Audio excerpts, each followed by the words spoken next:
அஸ்ஸலாமு அலைக்கும் வரஹ்மத்துல்லாஹி வபரகாத்துஹு. அவுது பில்லாஹி மினஷ் ஷைத்தானிர் ரஜீம். பிஸ்மில்லாஹிர் ரஹ்மானிர் ரஹீம். நாம் நபி ஸல்லல்லாஹு அலைஹி வஸல்லம் அவர்களுடைய வாழ்க்கை முறையை ரத்தின சுருக்கமாக ரொம்ப சுருக்கமான முறையில் பார்த்துட்ருக்கோம். போன பாகத்தில் வரக்கா பின் நௌபல் அவங்க சொன்ன விஷயங்களையும் நபி அவர்கள் அதிர்ச்சி அடைந்த விஷயத்தோடையும் நாம் முடிச்சிருந்தோம். இதுக்கப்புறம் என்ன ஆச்சு அப்படின்றத இந்த பாகத்தில் பார்க்கலாம்.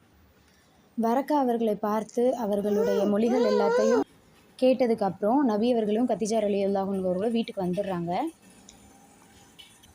தொடர்ந்து நபி ஸல்லல்லாஹு அலைஹி வஸல்லம் அவர்கள் அந்த மலைக்கு சென்று தியானம் செய்துட்டே வர்றாங்க. மறுபடியும் அந்த மாதிரி எதுவும் நடக்குதா அப்படின்றதுக்காக ஆர்வத்தோடு அடிக்கடி போயிட்டே இருக்காங்க. வானவர் மூலம் இறை தூதர் நபி ஸல்லல்லாஹு அலைஹி வஸல்லம் அவர்களுக்கு அவ்வப்போது இறை செய்தியும் வந்துட்டு இருந்தது.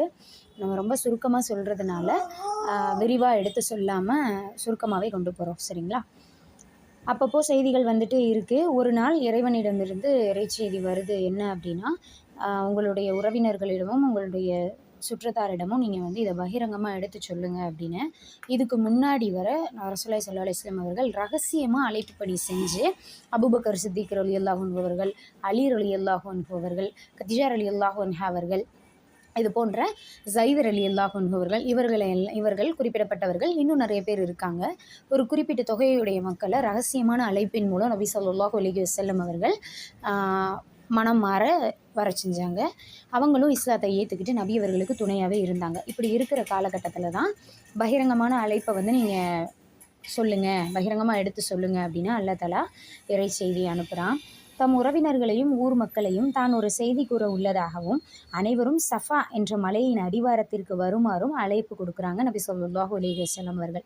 அப்போது இருந்த காலத்தில் நபி அவர்கள் ரொம்ப கண்ணியத்தோடு இருந்ததுனால அவங்க கூப்பிட்டோன்னே ஏதோ ஒரு பெரிய விஷயம் இருக்குது அப்படின்னு இந்த மக்கள் எல்லாரும் பெரிய திரளாக கூட்டமாக கூடுறாங்க. இதில் வயசானவங்க, வயோதிகத்தால் முடியாமல் இருக்கிறவங்கெல்லாம் தான் வர முடியலைன்னா தான் சார்பாக ஒரு ஆளை அனுப்பி வச்சு முகமது என்ன சொல்கிறாங்கன்னு கேட்டுட்டு வாங்க அப்படின்லாம் அனுப்பி வைக்கிறாங்க. இப்போது நபி சொல்கிறாங்க, இந்த மலைக்கு பின்னால் உள்ள கணவாயில் இருந்து உங்களை தாக்குறதுக்காக குதிரை வீரர்கள் குவிஞ்சு வந்துட்டுருக்காங்க அப்படின்னு நான் சொன்னால் நீங்கள் என் பேச்சை நம்புவீங்களா அப்படின்னு கேட்குறாங்க. அதுக்கு அந்த மக்கள் எல்லாம் சொல்கிறாங்க, நாங்கள் எப்படி நம்பாமல் இருப்போம், நிச்சயமாக நாங்கள் நம்புவோம், ஏன்னா நீங்கள் பொய்யே சொல்ல மாட்டீங்க, நீங்கள் உண்மையாளர், நீங்கள் சித்திக்கீன் அப்படின்னு இந்த மக்கள் சொல்கிறாங்க.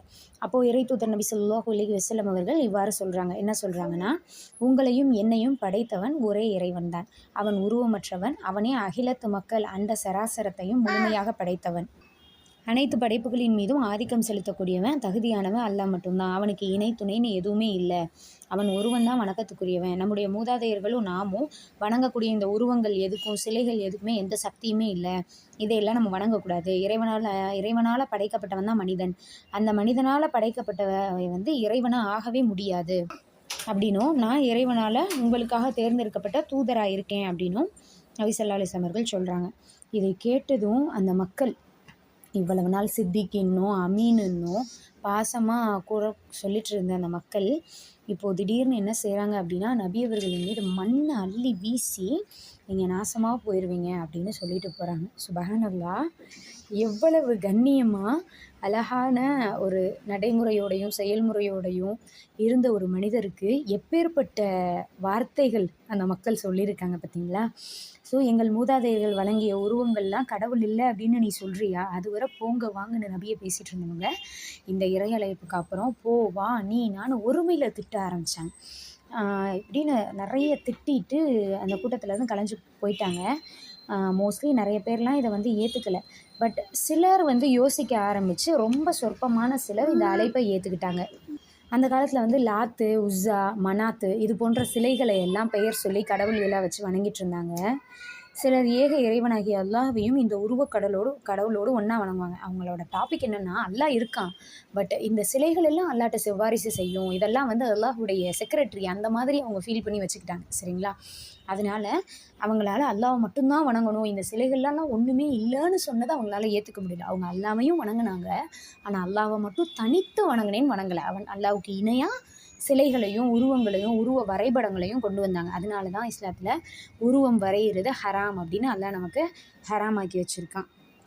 இப்போது அல்லாஹ்வை மட்டும் எந்த இணையும் இல்லாமல் வணங்குறவங்களை மட்டும்தான் முஸ்லீம்னு சொல்லுவோம். அல்லாஹ்வை நிராகரிக்கிறவங்கள காஃபிர்னு சொல்லுவோம். அல்லாஹ்வையும் வணங்கி அல்லாஹ்வுக்கு இணையாகவும் ஒன்றை வச்சு வணங்குறாங்கன்னா அவங்கள முஷ்ரிக்னு சொல்லுவோம். இந்த குறைஷியர்கள் வந்து முஷ்ரிக்குடைய கூட்டத்தில் தான் இருந்தாங்க.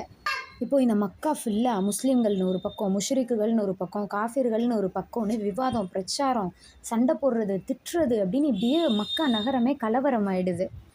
இந்த காலகட்டத்தில் தான் முஸ்லீம்களுக்கு இப்படி இருக்கக்கூடிய சூழ்நிலையில் தான் முஸ்லீம்களுக்கு 2 வகையான கட்டளையை அல்லாஹ் தஆலா இறைவசனமாக இறக்கி வைக்கிறான்.